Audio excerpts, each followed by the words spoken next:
দুজনেই চুপ হয়ে ক্লাসে মন দিলাম। 12টায় ছুটি হয়ে গেল। মুন্না আর আমি ক্লাসরুম থেকে একই সাথে বের হয়েছি।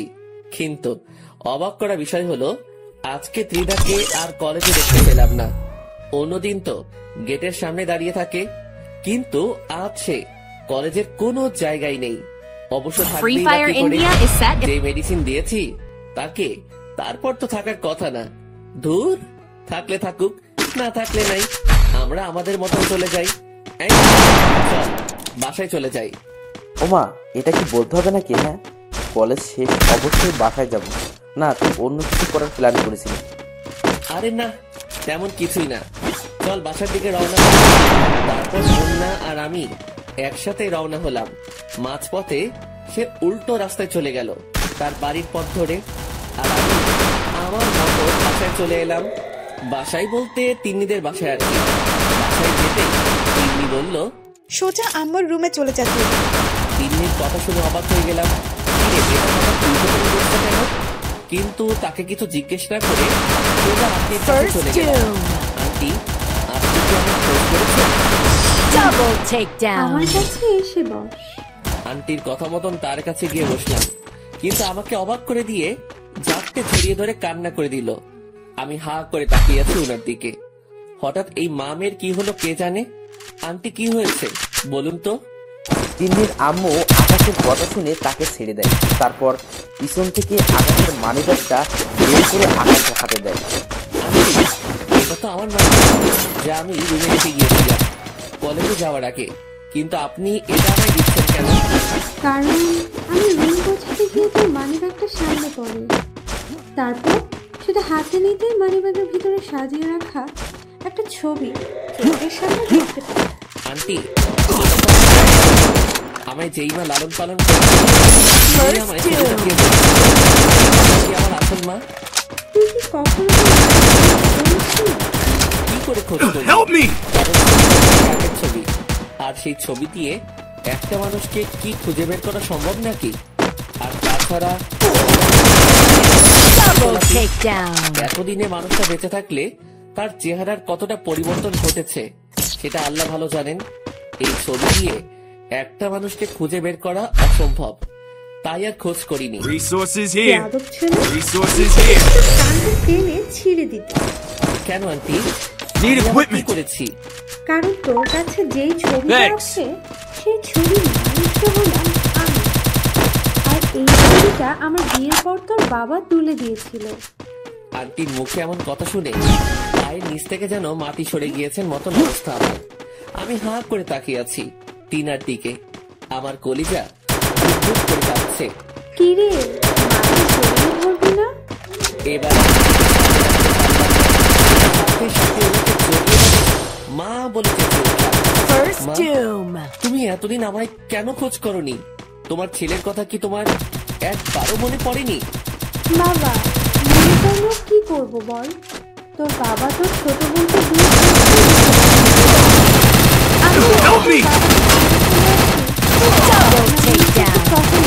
চেয়েছিলাম, কিন্তু তোর বাবা তাই তোকে সেই অবস্থায় রেখে এসে তিন্নিকে নিয়ে বাড়ি ছাড়তে হয়েছে আমার। কিন্তু কেন মা? বাবা আমায় তোমার সাথে তোর বাবা তোকে অন্যের কাছে কেন সঁপে দিয়েছি জানি না। মহিলার সাথে তোর বাবার কি কানেকশন সেটাও জানি না। মা, যিনি আমার লালন পালন করেছে তিনি আমায় বলেছিলেন আমার বাবা আমাকে সৎমার অত্যাচারের কারণে তিনার কাছে দিয়ে গেছেন। এটাও বলেছেন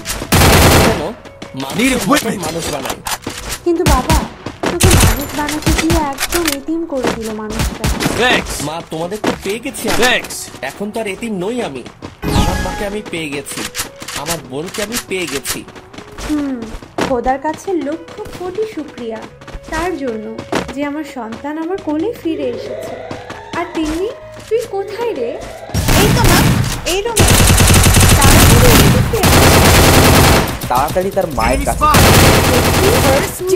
বুকে আয়। তিনি আকাশ আর তিন্নি দুজনকে শক্ত করে বুকের মাঝে জড়িয়ে ধরে। তোরা দুজন আমার লক্ষ্মী সন্তান। মা, সত্যি আজ আমি অনেক বেশি খুশি তোমাদেরকে পেয়ে, বিশেষ করে তিনজনকে পেয়ে। সে তার ভাইকে প্রোটেক্ট কি করে করতে হয় সেটা সে ভালো করেই জানে। Double আচ্ছা takedown. বাবা, হয়েছে, এবার থাম। আগে শোন আমি কি বলি। হ্যাঁ মা। এতদিন তুই কোথায় থাকতে জানি না, কিন্তু আগামীকাল দিয়ে সেখান থেকে Double সমস্ত takedown. আসবাবপত্র নিয়ে আসবি। আচ্ছা মা, এইভাবেই মা আর ছোট বোনের সাথে Double takedown. পরের দিন সকালবেলায় চলে গেলাম। আজ কলেজে যাব না, এর কারণটা তো জানেনই আপনারা, যে জিনিসপত্র নিয়ে মা বোনের সাথে একত্রে হয়ে যাব। তাই বাসায় এসে জিনিসপত্র গাড়িতে উঠিয়ে রওনা হলাম। ঠিক তখনই মুন্না ফোন দিল। আকাশ, তুই কোথায়? আমি একটু কাজে আছি। কিন্তু কেন বলতো? তুই যেখানে আসিস তাড়াতাড়ি কল যায়, এদিকে অনেক বড় ঝামেলা হয়ে গিয়েছে। কি হয়েছে? এখন বলার পরিস্থিতি নেই, প্লিজ তুই Free তাড়াতাড়ি Fire কল কর। India is set in a আচ্ছা, virtual world. Phone It is রেখে not দিয়ে based on তাড়াতাড়ি the real কলেজের world. উদ্দেশ্যে রওনা Don't worry হলাম। if you're eliminated. Gariwala Respawn বাসায় awaits. গিয়ে জিনিসপত্র নামিয়ে দিয়ে আসতে বললাম। এদিকে আমি কলেজে আসতেই কেমন যেন ছমছমে একটা আভাস পেলাম। কলেজের আরো নিকটে যেতেই দেখতে পেলাম কলেজের ভিতরে অনেক কয়টা পুলিশের গাড়ি। সবাই কলেজ মাঠে দাঁড়িয়ে আছে। শুধু তাই নয়, তার সাথে বিশাল একটা ছেলেপেলের দল দাঁড়িয়ে আছে। আমাকে দেখে তারা সকলে দৌড়ে এসে আমাকে ঝাপটে পেঁচিয়ে ধরলো, তারপর টেনে হেঁচড়ে সকলের সামনে নিয়ে গেল। আমি দেখে একজন বয়স্ক লোক বলে ওঠে, দিদা, এই ছেলেটাই তোর সাথে অসভ্যতাও করেছে। এই তোরা মার, সকলে মিলে দেখাতে। লোকটার কথা শুনে বুঝতে পারলাম যে লোকটা ত্রিধার বাবা। তার কথা মতন সবাই আমাকে মারার জন্য এগিয়ে আসছে। First এসেই doom. উড়াধুরা মাইট শুরু করলো। মারতে মারতে আমার অবস্থা খারাপ করে দিয়েছে। মাটিতে ফেলে মারতে শুরু করলো সবাই আমাকে। একটু পর ত্রিধা এগিয়ে আসে আমার দিকে।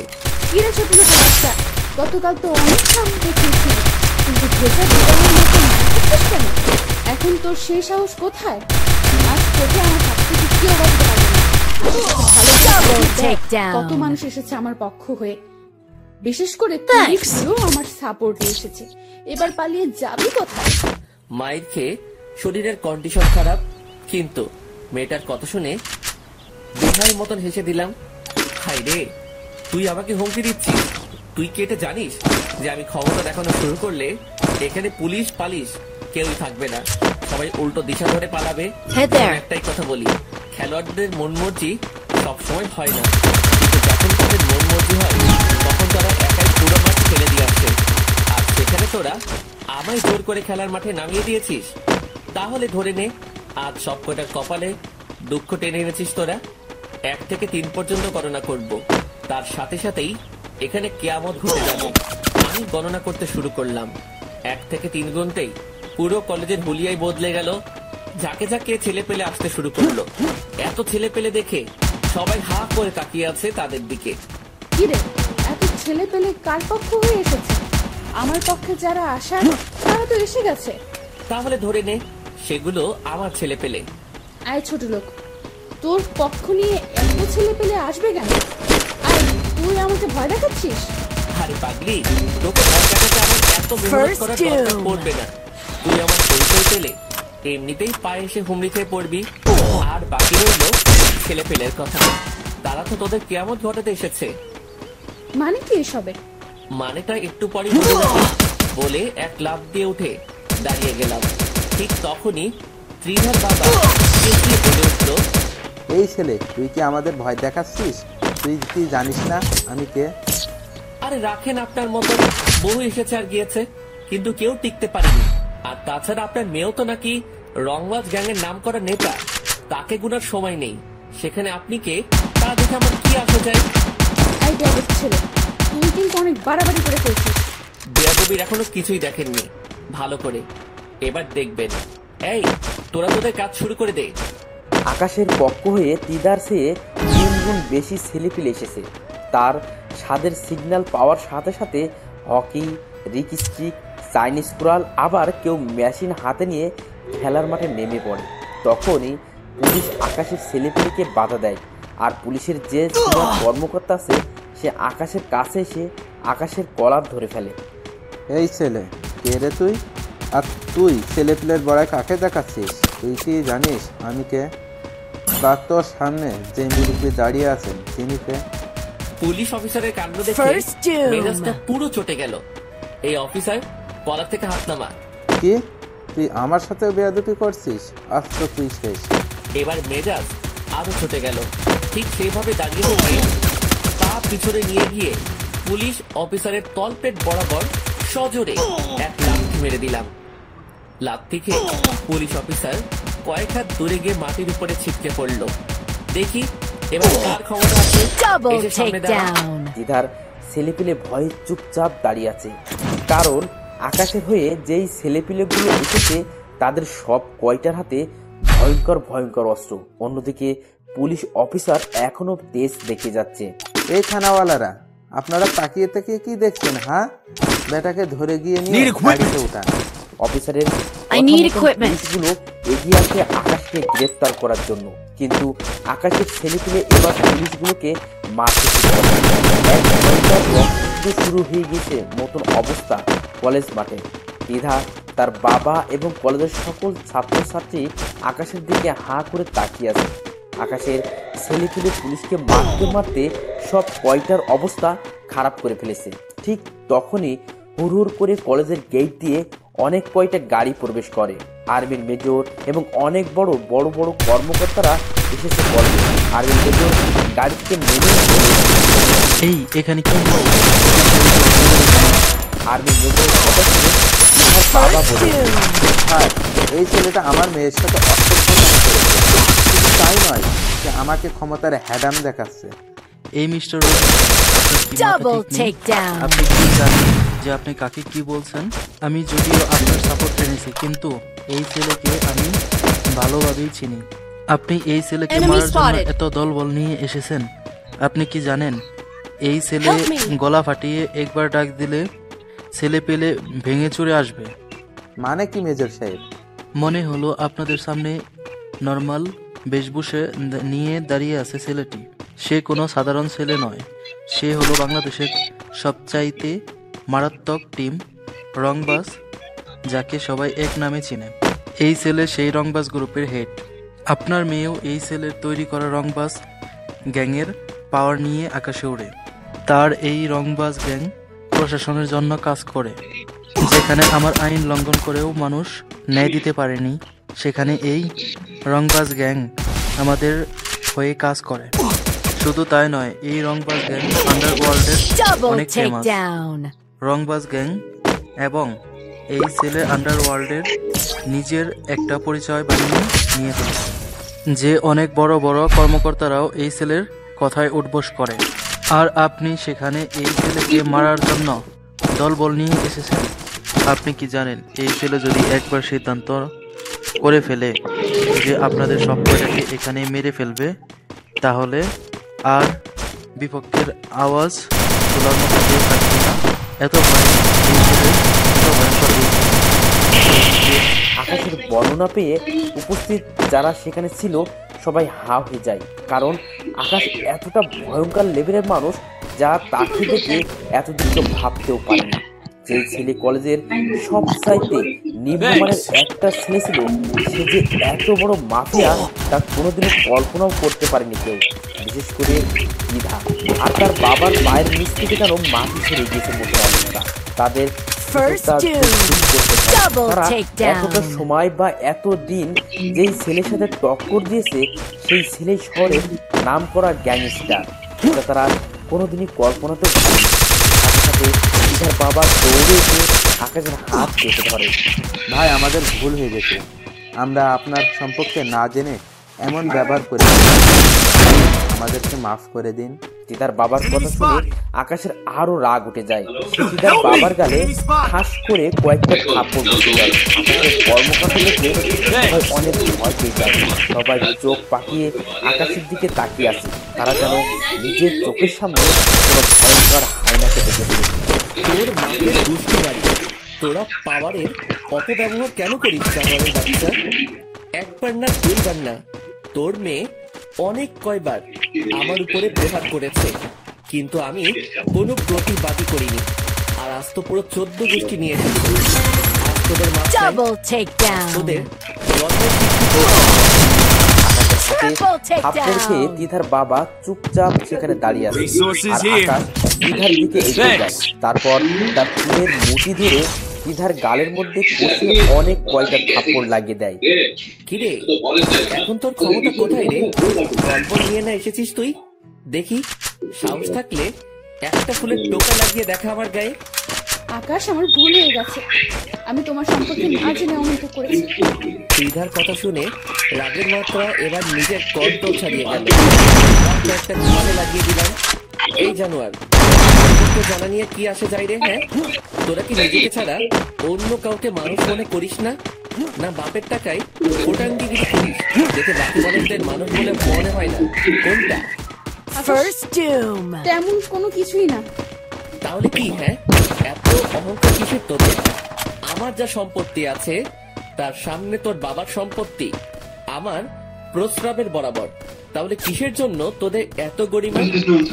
আকাশ, সত্যি আমি লজ্জিত।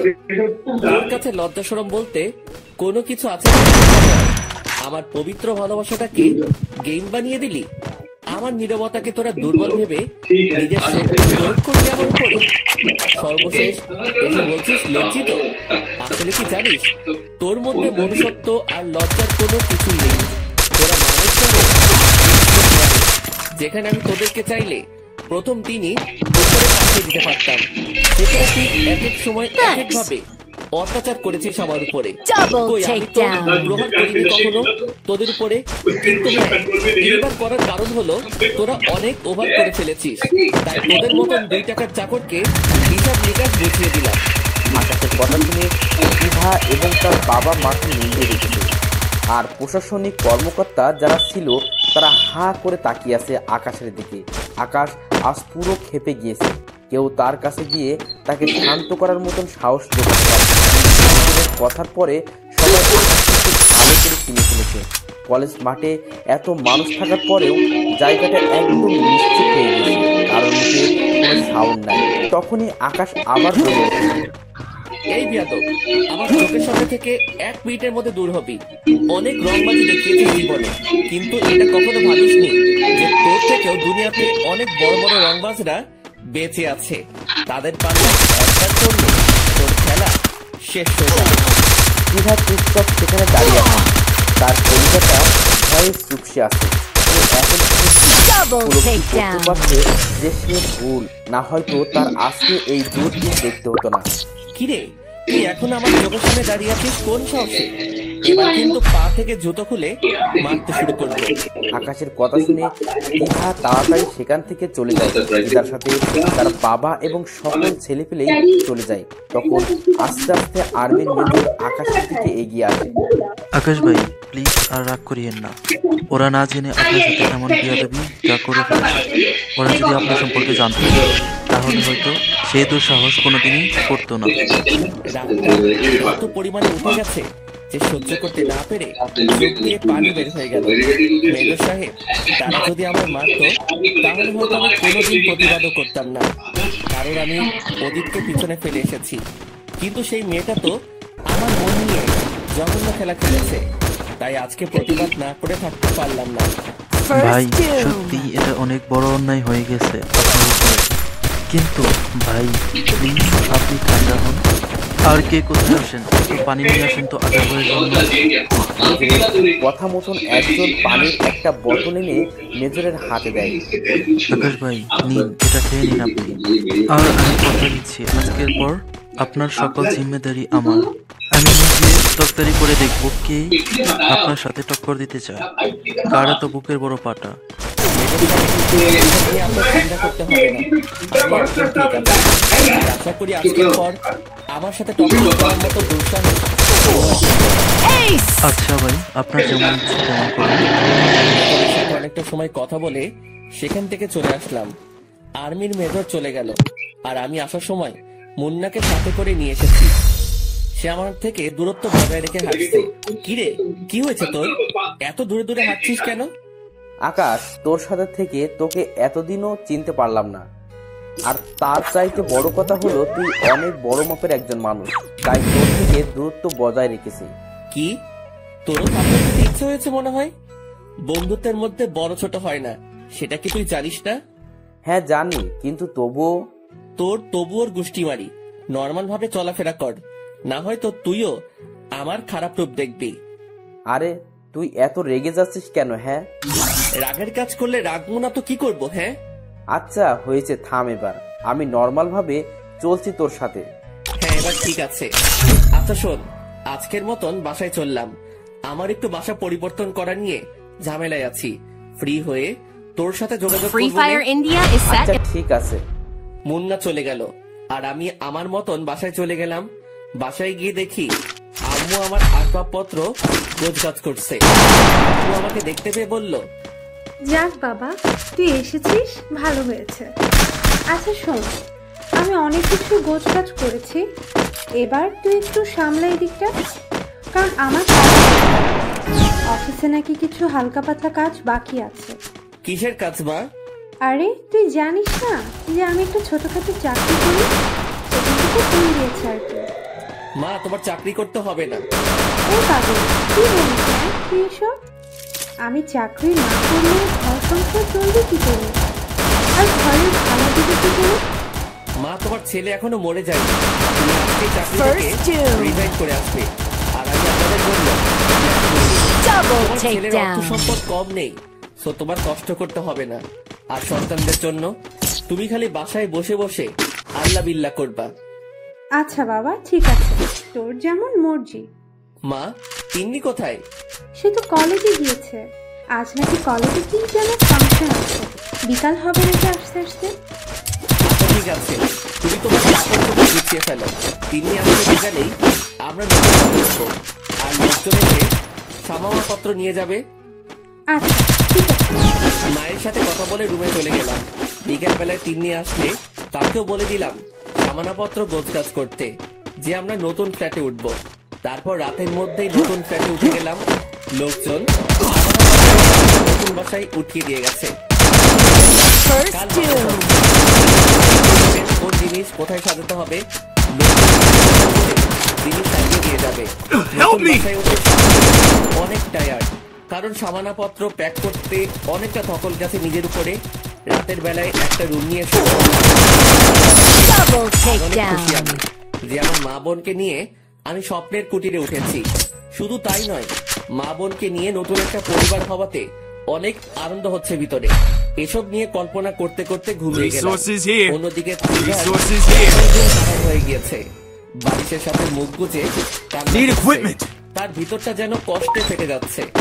আল্লাহ, কি করলাম আমি মানুষটার সাথে? কমন করা উচিত না। যে মানুষটা এতটা ক্ষমতা থাকা সত্ত্বেও সে অহংকার করেনি, আর আমি কিছুটা ক্ষমতা পেয়ে তার অপব্যবহার করে বসেছি।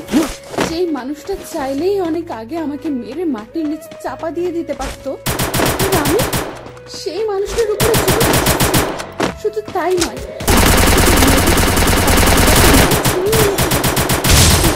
নিজেকে First doom. আমি নিজের মনকে নিজে প্রশ্ন করলাম যে আমি মানুষের কাতারে পড়ি কিনা।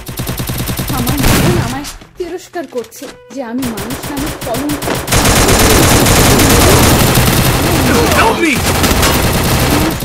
Double takedown.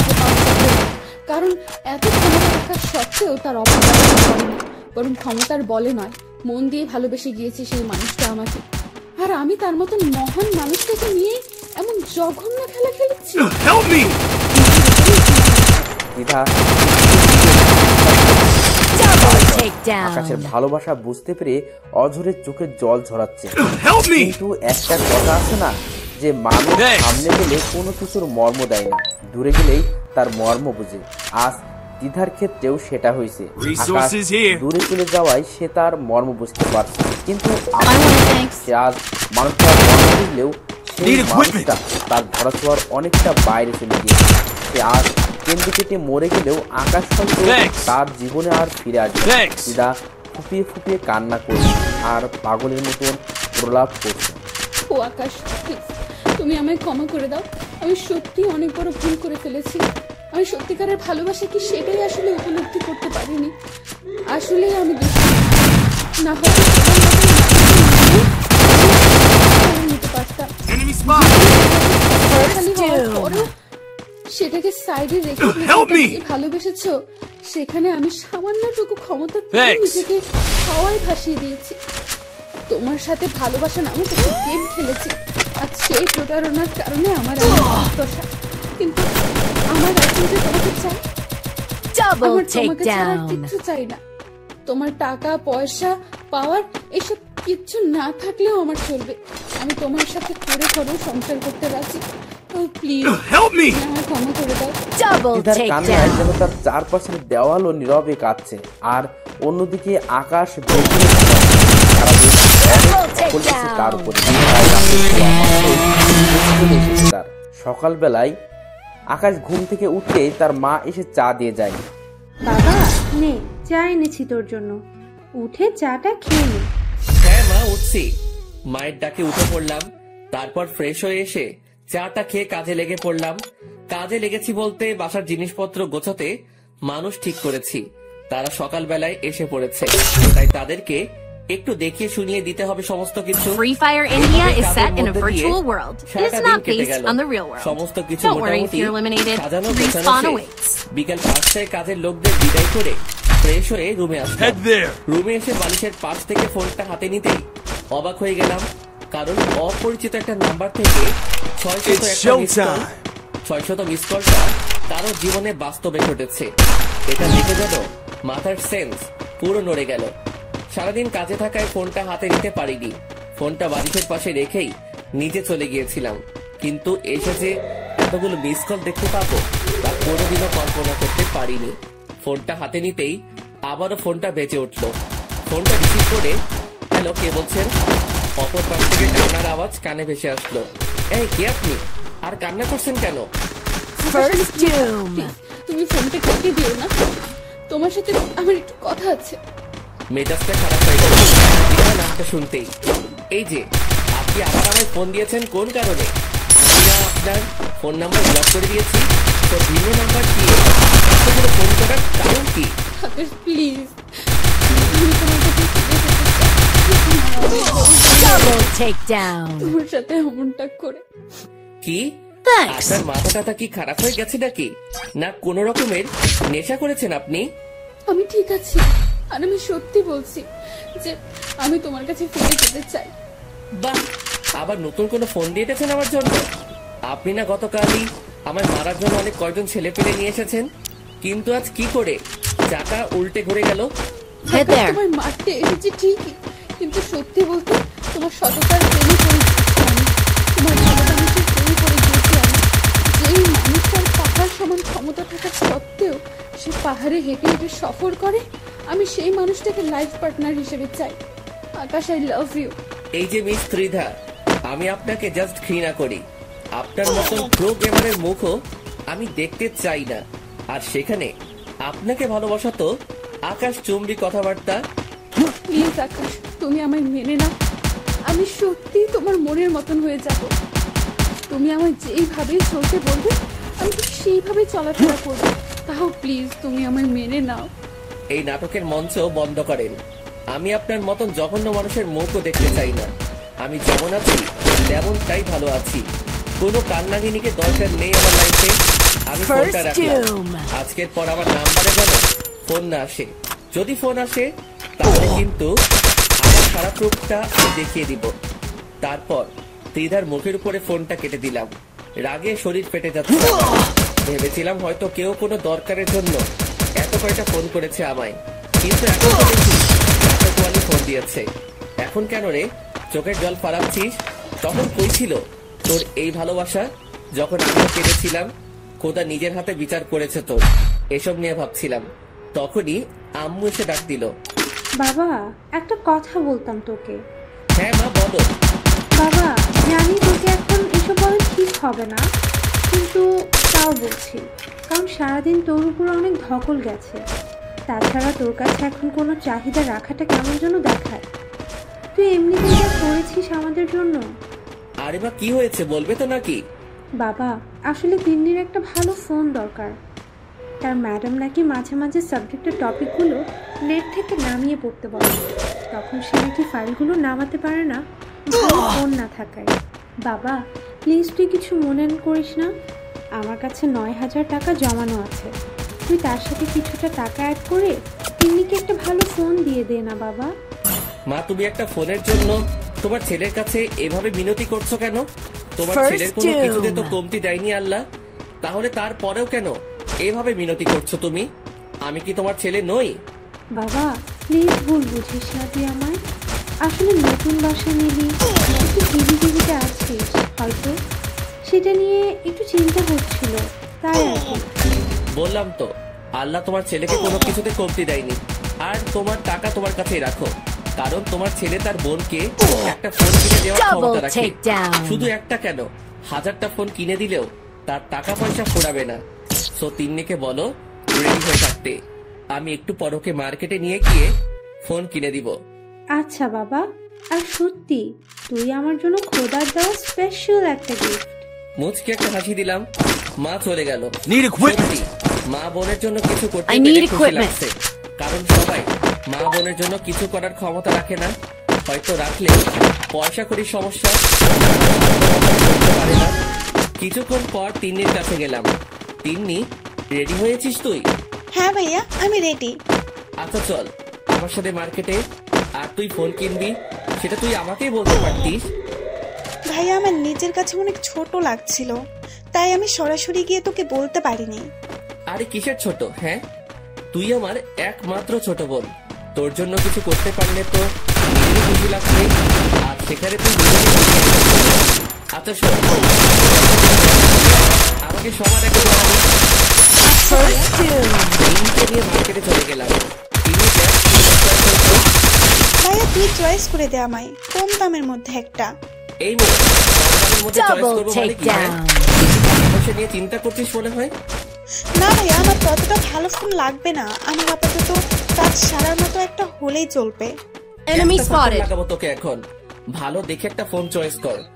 ফোন মানুষ 1000বার কিনে নাকি? একটা ভালো দেখে নিলেই তো হয়। ভাইয়া তা লাগবে না। তোর না লাগলেও আমার লাগবে। দেখি দাদা, আমি দেখছি তোর জন্য ফোন। তিন্নির জন্য ভালো একটা আইফোন নিলাম, যেটা লেটেস্ট ভার্সন। তিন্নি আমার দিকে হা করে তাকিয়ে আছে।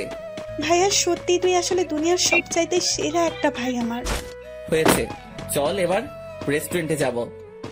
ফোন তো তোকে আমি কিনে দিয়েছি, কিন্তু এবার তুই আমাকে ট্রিট দিবি। আচ্ছা ভাইয়া চল, ট্রিট দেবো তোকে, আমার কাছে 1000 খানেক টাকা আছে। তারপর রেস্টুরেন্টে গিয়ে দুজনে মিলে জমিয়ে খেলাম। তারপর একটা প্যাকেট মায়ের জন্য নিয়ে নিলাম। পরে সোজা বাসার উদ্দেশ্যে রওনা হয়েছি। তিন্নিকে নিয়ে তিন্নি করেছে। যাক, বোনটা আমার আজকে বেশ খুশি। আমার নিজের কাছেও অনেক আনন্দ হচ্ছে যে আমি নিজের ছোট বোনটার জন্য কিছু একটা করতে পেরেছি।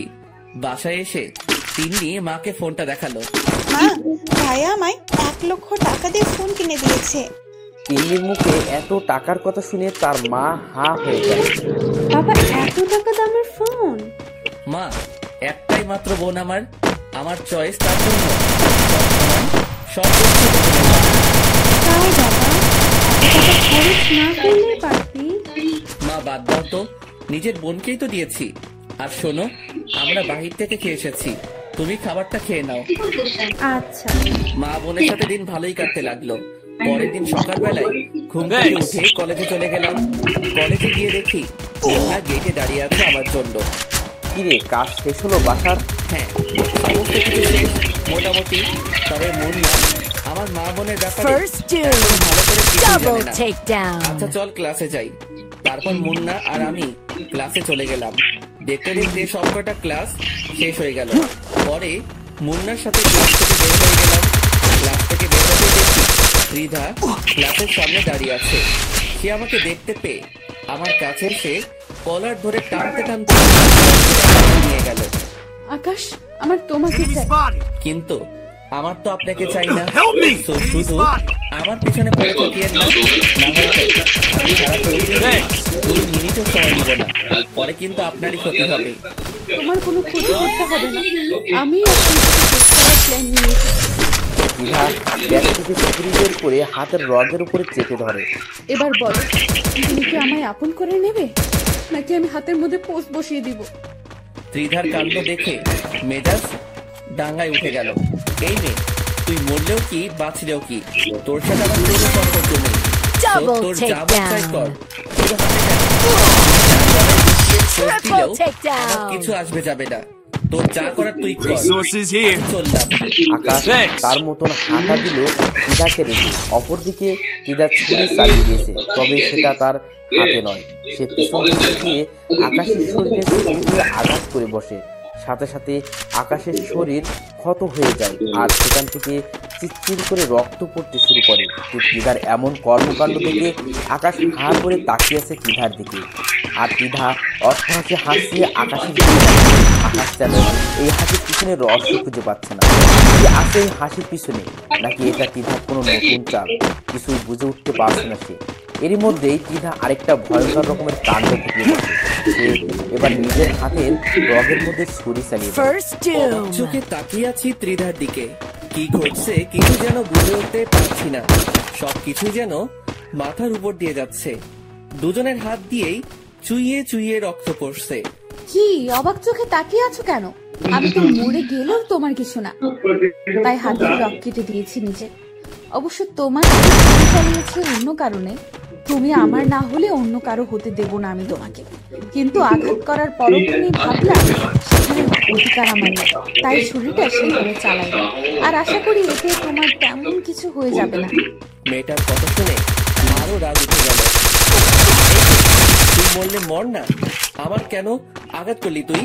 তোকে তো আজকে আমি আছড়ে মেরে ফেলবো। এটা বলে শ্রীধার চুলের মুঠি চেপে ধরলাম। কিন্তু অবাক করার বিষয় হলো সে টিপ করে আসছে। হাসছিস কেন? আর হ্যাঁ, আমার মেরে ফেলো আকাশ, আমিও মরে যেতে চাই। সেখানে আমি তোমায় নিজের করে পাবো না, সেখানে আমি ঠিকই কোনো লাভ নেই। মেরে ফেলো আমায় তুমি নিজের হাতে। মেয়েটার কথা শুনে তাড়াতাড়ি মেয়েটাকে ছেড়ে দিয়ে দূরে সরে গেলাম, কারণ মেয়েটা পাগল হয়ে গিয়েছে আর আমি পাগল মেরে নিজের নাম খারাপ করতে চাই না। কি হলো, মারবে না আমায়? হাত দিতেও আমার বিবেক ছেড়ে দিয়েছি। আর শোন, তুই মরার হলে অন্য কোথাও গিয়ে মর, আমার সামনে এসে নাটক করিস না। চললাম আমি এবার। ত্রিদাকে ফেলে রেখে সোজা কলেজ থেকে বের হয়ে গেলাম। সেখান থেকে বের হয়ে ফার্মেসিতে এসেছি। ফার্মেসি ওয়ালারা আমার হাত ওয়াশ করে দিল। ওয়াশ করে দেওয়ার পর এই দেখতে পেলাম হাতের চামড়ার মধ্যে হালকা ছুরির মাথা লেগে ক্ষত হয়েছে। এছাড়া তেমন বেশি একটা ক্ষত হয়নি, কিন্তু আমি তো বলতে পাগল হয়ে যাচ্ছিলাম। কি হয়েছে আল্লাহ জানে, কারণ সেই পাগল মেয়ের তো বিশ্বাস নাই।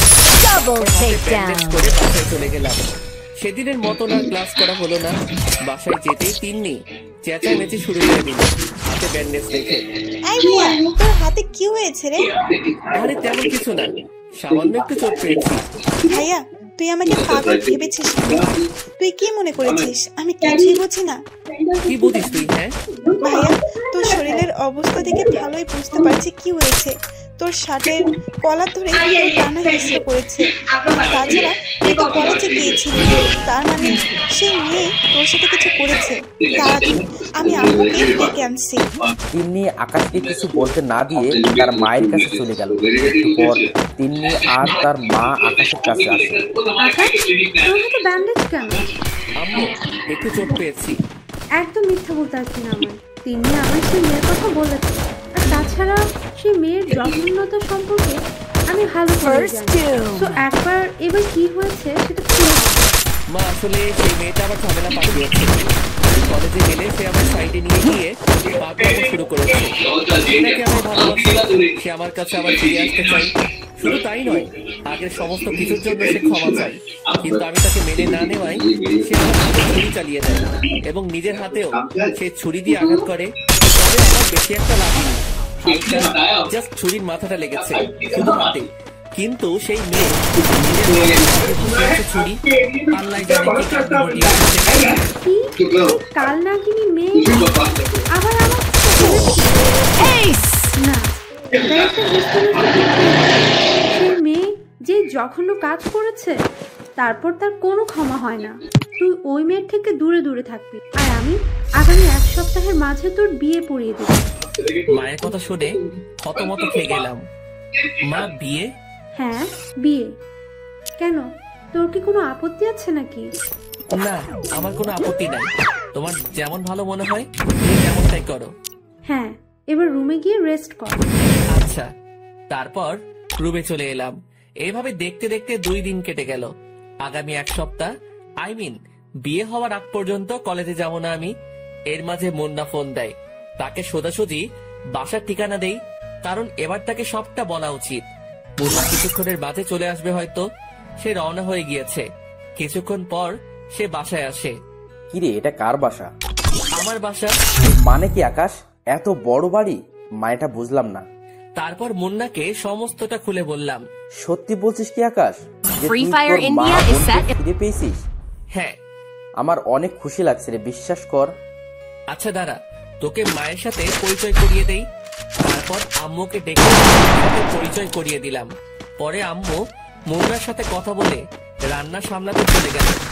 যাক, আল্লাহ তোর দিকে মুখ ফিরে তাকিয়েছে। তুই এখন পুরোপুরি এতিম না। তুই হয়তো খুশি, কিন্তু এদিকে আরোটা বাঁচিয়ে দিচ্ছে আম্মু। মানে কি? ত্রিধা সেদিন আমার সাথে এমন আচরণ করেছে। ত্রিধার সাথে ঘটে যাওয়া বিষয়ে সমস্তটা বললাম। এইসব আম্মু শুনে আমায় বিয়ে দিবে বলে উঠে পড়ে লেগেছে। আগামী 1 সপ্তাহের মাঝে আম্মু আমায় বিয়ে করিয়ে দিবে। কি আন্টি কি পাগল হয়ে গেছে নাকি? সে আমি জানি, কিন্তু আম্মু মনে হয় সত্যি আমার বিয়ে দিয়ে তারপর শান্ত হবে। হসপিটালে নিজের উপরে অনেক দরকার। আর এদিকে তুই বিয়ে করছিস মানে কি? মরে হলেও যাক, সে মরে গেলে আমার কিচ্ছু আসবে যাবে না, কারণ সে একটা গেমার। সে ভালোবাসা নামক ভয়ঙ্কর একটা গেম খেলেছে আমার সাথে, যার কারণে তার উপর থেকে সমস্ত ভালোবাসা মরে গিয়েছে আমার। তো আমি ইচ্ছাই বলতে পারি, অনিচ্ছায় বলতে পারিস, আম্মু ঠিক করা মেয়েকে আমি বিয়ে করে ফেলবো। ঠিক আছে, যেমনটা ভালো মনে করিস তুই। আচ্ছা বাদ দে এখন ওসব কথা, বল কিরকম যাচ্ছে তোর দিনকাল? এই তো চলছে তোর। হ্যাঁ, আমার কোনো রকম চলছে। সেদিন অনেকটা সময় মুন্না আর আমি আড্ডা দিলাম। মুন্নাও সেদিন কলেজে যায়নি। আমার বাসা থেকে দুপুরের খাবার খেয়ে সে চলে যায়। পরের দিন আম্মু এসে বলে, আকাশ, এই নে মেয়ে ঠিক আলাপ করে আসি। মেয়ে আমার পরিচিত, ওনার নাচ নিয়ে হয় সম্পর্ক। কোনো প্রয়োজন নেই, তুমি দেখছো তাতেই আমার হয়েছে। আমি তোমার দেখা মেয়েকেই চোখ বুঝে বিয়ে করে নিব, কারণ তুমি তাও একবার দেখে নে। না মা, আমার দেখার প্রয়োজন নেই। আচ্ছা ঠিক আছে, তোর যেমন হয়েছে। তারপর মা চলে গেল, আর বাসা বাহিরে করে করে সময় কাটাতে লাগলাম। এই সপ্তাহে শুক্রবারে বিয়ের দিন চলে এলো। বাড়ি ভরা লোকজন, মায়ের অফিসের কলিগ, আরো অনেকেই এসেছেন বাসায়। ভাবতেই কেমন যেন লাগছে নিজের ভিতরে, যে আরেকটু পরেই অপরিচিত কাউকে আপন করে নিতে হবে আমার। এসব ভেবেই হতাশা কাজ করছে নিজের ভিতরে। ঠিক তখনই আম্মু এসে পাঞ্জাবি পায়জামা দিয়ে গেল। এই যে এইসব পরিধান করে বের হয়ে আসেন রুম থেকে, একটু পরে মেয়ের বাড়িতে যাবো আমরা। আম্মুর কথা মতো করে বের হলাম। তারপর সবাই যত এগোচ্ছি তত কারণ কি হতে চলেছে নিজের সাথে বুঝে উঠতে পারছি না। আজ যে আমার বিয়ে, সেটাও আমার স্বপ্ন মনে হচ্ছে। যেন কোনো এক ধরনের ঘোরের মধ্যে আছে আমি। এসব বিয়ে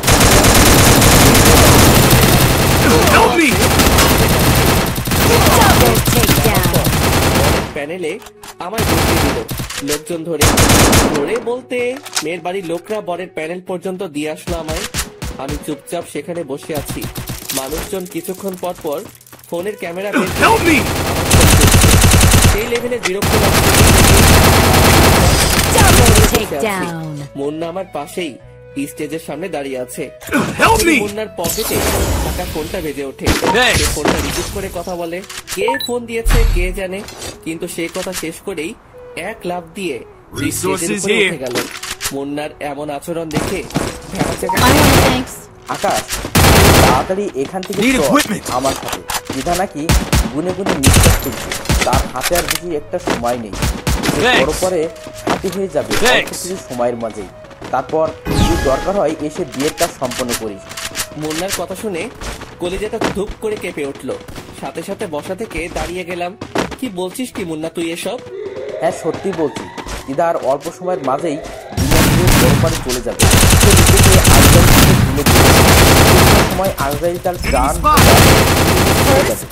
মুন্নার কথা শুনে নিজেকে আর শান্ত করে রাখতে পারলাম না। ধপাস করে স্টেজের উপরে বসে ফুপিয়ে কান্না করে দিলাম। মনের ভিতরে খালি একটাই কথা বাড়ি খাচ্ছে যে আমি হয়তো অনেক বড় কিছু হারাতে চলেছি নিজের জীবন থেকে। এতদিন হয়তো আগের কারণে ভালোবাসাটা চোখে পড়েনি, কিন্তু আজ মানুষটার মৃত্যু সঙ্গে কাতরাচ্ছে শুনে নিজেকে দুনিয়ার সবচাইতে বড় পাষাণ মনে হচ্ছে। এসব ভাবতেই কান্নার মাত্রাটা আরো বেড়ে গেল। আকাশ প্লিজ এভাবে ভেঙে পড়িস না। আর এখন কান্না করে সময় নষ্ট করাটা অনেক বড় ধরনের বোকামি হবে। তার চাইতে ভালো হবে তাড়াতাড়ি হসপিটালে পৌঁছানো আমাদের। হ্যাঁ মুন্না, তো হসপিটালে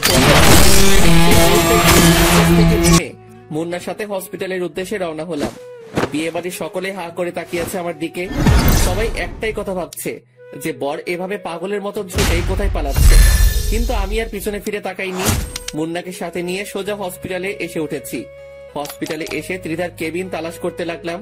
খুঁজতে খুঁজতে ত্রিধার কেবিন পেয়ে গিয়েছি, কিন্তু কেবিনের সামনে টুল প্লেট লাগানো, যে কেবিনে প্রবেশ করা নিষেধ। তাই কেবিনের সামনে Free Fire India is set in a virtual world, and it's not based on the real আপনারা world. কারা? Don't worry if you're eliminated. Respawn কেমন awaits. আছে? ও আচ্ছা, আপনারা তাহলে সেই রোগীর লোক যে নিজেকে মৃত্যুর মুখে ঢেলে দিয়েছে। ডক্টরের কথা শুনে কলিজাটা মোচড় দিয়ে উঠল। ডক্টর, আমার ত্রিধা এখন কেমন আছে? আমি তার সাথে একটু দেখা করবো। পেশেন্টের অবস্থা ভালো না, আমরা কাউকে তার সাথে দেখা করার অ্যালাউ করছি না। পেশেন্টের মা বাবা ওয়েটিং রুমে বসে অপেক্ষা করছে। পেশেন্টের মা বাবাকেও কয়েকদিনে খালি একবার করে দেখার অনুমতি দেওয়া হয়েছে। সো বড় সারাসো পরে সবাইকে দেখা করার অনুমতি দেওয়া হবে। এখন গিয়ে পেশেন্টের মা বাবার সাথে বসে অপেক্ষা করুন। ডক্টরের কথা শুনে ভিতরটা ফেটে যাচ্ছে, কিন্তু যত যাই হোক না কেন এখন কিছুই করার নেই আমার। তো ডক্টরের কথা মেনে নিয়ে ওয়েটিং রুমে চলে গেলাম। সেখানে গিয়ে দেখি ত্রিধার বাবা আর মোটামুটি বয়স্ক একজন মহিলা বসে আছেন। তাদেরকে দেখে বুঝতে বাকি নাই যে এই দুইজন ত্রিধার মা বাবা। যদিও অবশ্য ত্রিধার বাবাকে আমি চিনি। ত্রিধার বাবা আমাকে দেখতে পেয়ে অসহায় চোখে তাকিয়ে আছে আমার দিকে। মনে হয় যেন তারা আমাকে কিছু একটা বলতে চায়। এই যে আঙ্কেল, কিছু বলবেন? আর আপনারা এমন হতাশ হবেন না, দেখবেন ত্রিধা ঠিক হয়ে যাবে। না বাবা, কিছু বলার নেই। আর হতাশ নয় আমরা, তবে হ্যাঁ, হতাশের থেকে বড় কিছু বিরাজ করছে আমাদের মনের মাঝে। তারপর ত্রিধার বাবা মাথা নুইয়ে ফেলে। ত্রিধার বাবার কথা শুনে অনেক খারাপ লাগছে। তিনি আমার সামনে মাথা নুইয়ে রেখেছে। আজ ত্রিধার এই দুর্দশার কারণে তিনি অল্প হলেও দায়ী, কারণ তিনি ত্রিধাকে শাসনে রাখলে আজ ত্রিধা এমনটা করতে পারতো না। ত্রিধার বাবাকে আর কিছু না বলে দাঁড়িয়ে আছি, কিন্তু হঠাৎই দেখি আম্মু, তিন্নি আরো অনেক কয়েকজন লোক হসপিটালে। হাতে বড়ির সাথে একটা মেয়ে আছে। দেখে বুঝে গেলাম এই মেয়ের সাথে আমার বিয়ে হওয়ার কথা ছিল। আম্মু এসে সোজা আমার সামনে দাঁড়ালো। আকাশ, ত্রিধার কি অবস্থা এখন? মা, তুমি কি করে জানলে ত্রিধার কথা? জেনেছি কোনোভাবে, কিন্তু এখন এটা বল যে ত্রিধা কেমন আছে। মা, কিছুই জানি না আমি। ডক্টর আমাকে আমার ত্রিধার সাথে দেখা করতে দেয়নি, বলেছে বড় স্যার আসলে তারপর দেখা করতে দিবে।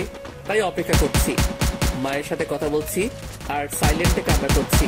যদি ভালোই বাসতি মেয়েটাকে, তাহলে মেয়েটা কেন রাজি হলি? দেখলি এখন কেমন কষ্ট হচ্ছে তোর। মা, আমার ত্রিধাকে চাই, সেটা যে করেই হোক। তাহলে ওই যে মেয়েটাকে দেখছিস রথের কাছে দাঁড়িয়ে আছে, তার কি হবে? সে তো তোর সাথে সংসার করে সব।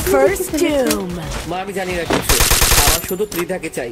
মায়ের সাথে কথা বলছিলাম, তখনই ডাক্তার একজন বলে গেল পেশেন্টের অবস্থা ভালো না, আপনারা যে যে দেখা করার তাড়াতাড়ি গিয়ে দেখে আসুন। বড় স্যার দেখা করার পারমিশন দিয়েছে। ডাক্তারের কথা শুনে তাড়াতাড়ি ত্রিধার কেবিনের দিকে ছুটে গেলাম। কেবিনের ভিতরে প্রবেশ করে দেখি ত্রিধা বেডে শুয়ে আছে, আর তার মুখে মাস্ক লাগানো, আর পাশে আরেকজন ডক্টর দাঁড়িয়ে আছে। ডক্টর, আমার ত্রিধার কি হয়েছে? আকাশের কথা শুনে ডক্টর ত্রিধার হাত উঁচু করে সকলের সম্মুখে ধরে। কিছু দেখতে পাচ্ছেন না আপনারা? ত্রিধার হাতের অবস্থা দেখে পায়ের নিচ থেকে যেন মাটি সরে গিয়েছে মতন অবস্থা আমার। কারণ ত্রিধার হাত আর হাত নেই, সে হাতে ছুরির আঘাত করে পুরো হাত ক্ষত বিক্ষত করে ফেলেছে। দেখুন হাতের অবস্থা একবার। পেশেন্টের নিজের হাতে এত পরিমাণ ছুরির আঘাত করেছে যে তার হাতের সমস্ত রগ সেই আঘাতে কেটে গিয়েছে, আর অতিমাত্রায় রক্তক্ষরণ হয়ে পেশেন্টের শুধু তাই নয়, পেশেন্টের শরীরের আরও কয়েকটা জায়গায় ছুরির আঘাত করেছে, যার ফলে তার কন্ডিশন এখন আরেকটা ভয়াবহ। আমরা আমাদের যথাসাধ্য চেষ্টা করছি, কিন্তু তার কন্ডিশনটা বিবর্ষ যে তাকে বাঁচানো আমাদের ক্ষমতার বাহিরে। সো মাফ করেন আমাদের। আর পেশেন্টের জ্ঞান ফিরেছে। আপনারা সবাই শেষ দেখা করে ফেলেন পেশেন্টের সাথে। ডক্টরের কথা শুনে আম্মুকে শক্ত করে জড়িয়ে ধরে সকলের সামনে কান্না শুরু করে দিলাম। মা, আমার ত্রিধাকে চাই। বাবা প্লিজ কান্না করিস না, সব ঠিক হয়ে যাবে বাবা। মা, আমার ত্রিধাকে চাই, তোমরা ওকে ঠিক করে দাও। মাকে জড়িয়ে ধরে কান্না করছি, ঠিক তখনই ত্রিধা আকাশ বলে ডাক দেয়। বাবা দেখ, ত্রিধা তোকে ডাকছে। তাড়াতাড়ি আম্মুকে ছেড়ে দিয়ে ত্রিধার কাছে গেলাম। ত্রিধা, কেমন আছো তুমি? Double takedown. কেন করলে ত্রিধা তুমি এমনটা? আর তোমার শরীরে এত কয়টা ক্ষত আসলো কি করে? কারণ আমি যে দুনিয়ার সবচাইতে নিকৃষ্ট মানুষ। কারণ আমি তোমার সাথে ভালোবাসা নামক একটা গেম খেলেছি। আমি জানি আমার ভুলের কোনো ক্ষমা হয় না, কিন্তু তবুও তোমার দুয়ারে গিয়েছিলাম একটা আশা নিয়ে যে তুমি I need আমায় মাফ করে equipment. দেবে। কিন্তু আমি জানতাম না যে আমার কপালে মাফ নেই। আমি যখন নিজের শরীরে ছুরি দিয়ে আঘাত করি তখন তুমি বললে আমি মরলে মরে যেতে, কিন্তু তোমায় কেন আঘাত করলাম? পরে তুমি আমায় রাগ দেখিয়ে সেখান থেকে চলে এলে। বিশ্বাস করো, সেই সময়টাতে নিজেকে দুনিয়ার সবচেয়ে নিকৃষ্ট মানুষ বলে মনে হচ্ছিল, তাই নিজেকে সামলে রাখতে পারিনি। ইচ্ছে মতো নিজের হাতে সেই ছুরিটা দিয়ে নিজের শরীরে আঘাত করেছি। আজ তার ফলস্বরূপ হসপিটালের বেডের উপরে শুয়ে মৃত্যুর সাথে পাঞ্চা লেগেছি। ত্রিধার কথা শুনে মনে হচ্ছে এইভাবে আঘাত করলে তোর ভালোবাসায় আবার নিজেকে বলতে চাই। অনেক দেরি হয়ে গিয়েছে, আমার হাতে আর বেশি সময় নেই। Double takedown. আমি সত্যিই বলছি আকাশ, আমার হাতে আর বেশি সময় নেই। আর এই যে মেয়ে, এদিকে আসো। পাশেই Enemy আকাশের সাথে spotted. যে মেয়েটার বিয়ে ঠিক করে তার মা, সে দাঁড়িয়ে আছে। Help দিদার me. ডাকে সেই মেয়েটা তার কাছে যায়, আর দিদা সেই মেয়েটার হাত আকাশের হাতের উপরে রেখে শক্ত করে চেপে ধরে আর বলে, এই মেয়ে, আমার ভালোবাসাকে তোমার হাতে তুলে দিয়ে গেলাম। প্লিজ আমার পাগলটার খেয়াল রেখো, আর ওর দেখাশোনা করো, কখনো কমতি রেখো না যেন। তাহলে উপরে গিয়েও আমি শান্তিতে থাকতে পারবো না। আকাশ, মেয়েটাকে জীবনের সবটুকু দিয়ে ভালোবেসো। মনে রেখো, এই মেয়ের মাঝেই আমি জীবিত আছি। তোমার ত্রিধা মরেও মরে, সে তোমার সঙ্গিনীর মাঝে অমর হয়ে থাকবে চিরকাল। বলো, ওর দেখাশোনা করবে ভালো মতো, কখনো কমতি রাখবে না ওকে ভালোবাসায়।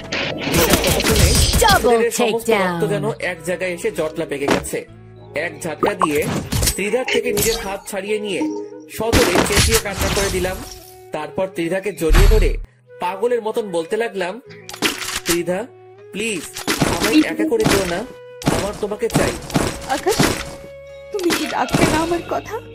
আমি মরার আগে আমার সেই ইচ্ছেটাকে তুমি পূরণ করবে না? ও ত্রিধা, প্লিজ এভাবে বলো না। তাহলে বলো, আমার বলা কথা তুমি কি রাখবে? হ্যাঁ হ্যাঁ। দাও তো। আকাশ দিদার কথা শুনে তার হাতটা এগিয়ে দেয়। দিদা আকাশের হাতটা নিয়ে আবার সেই মেয়েটার হাতের উপরে রেখে শক্ত করে চেপে ধরে। কত সুন্দর মানিয়েছি তোমাদের দুইজনকে। আর আকাশ, আমি ভুলে যেও না জানো তুমি। আমি পরপারে গিয়ে খোদার কাছে শুধু তোমাকেই চাইবো। আর শেষ একটা কথা বলে যাই উচ্চ স্বরে, এই ক্ষণিকে দুনিয়ায় বেঁচে নাও বাঁচার মতন করে। নইলে বেলা ফুরিয়ে গেলে Double takedown. সময় পড়ে। দুনিয়ায় বহু এসেছে রংবাজ, কেউ নেই জীবনের তরে। দুনিয়ার বুকে যেই রংবাজি দেখিয়েছে, সেই দুনিয়া ছেড়েছে নিজের পথে নিজে। ত্রিধা কথা বলতে বলতে হঠাৎই চুপ হয়ে যায়। কারণ বুঝতে বাকি নেই যে ত্রিধা এই দুনিয়ার মায়া চিরতরে ত্যাগ করে দিয়েছে। সেখানে উপস্থিত দিয়েছে ত্রিধা চলে যাওয়াতে। ত্রিধাকে সেদিন দাফন করা হয়।